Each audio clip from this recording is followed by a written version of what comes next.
I think value for money is a really important but also really sort of challenging concept. I think it's really important that we are thinking about efficiency and how we demonstrate that we are using the money that comes into universities in the most efficient and effective way. But it's also important that we think about value in that wider sense and really think about the contribution that universities are making. In a sense, the wider value for the taxpayer pound, the contribution that we can make to the local economy, to business, to innovation. So understanding how that works and thinking and engaging with students around that, I think, is going to be really important.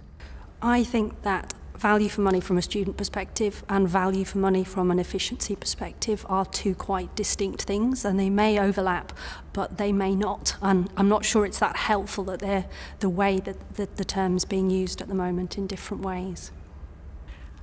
I think it is inevitable that in terms of value for money, often that is reduced to what am I going to get for the investment that I've put in.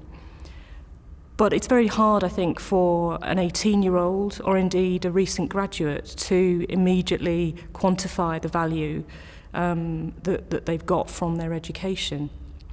Because it is more than the learning experience and the transformative kind of growing up experience that they've had. And going on another kind of 5-10 years, what are the real benefits that they've gained intellectually and in terms of personal development that have the source at university? So I think that you have to look at it over the long term, and you have to look at it beyond, if you can, the reductionist of the fees in to the salary out argument. In terms of value for money, I think the important point to remember is that most of home students are on a loan system, which is effectively a form of tax. And so we would see future benefit derived from the work that they go on to undertake, and we would hope that that would justify the current fee arrangements. But value for money is something we all have to work on. Value for money in higher education has always been an issue. I think it's increasingly an issue now as students are ever more aware of the consequences of their higher tuition fees that they'll eventually have to pay back. But also government is breathing down our neck, and there is continued austerity, although we obviously don't call it that anymore, and the thing that will not be a Brexit dividend, which will be essentially greater tightening of the purse strings in higher education, I'm sure, into the future. Higher education review is not going to result in more money for our sector. So I think there is an expectation that we will do more for less.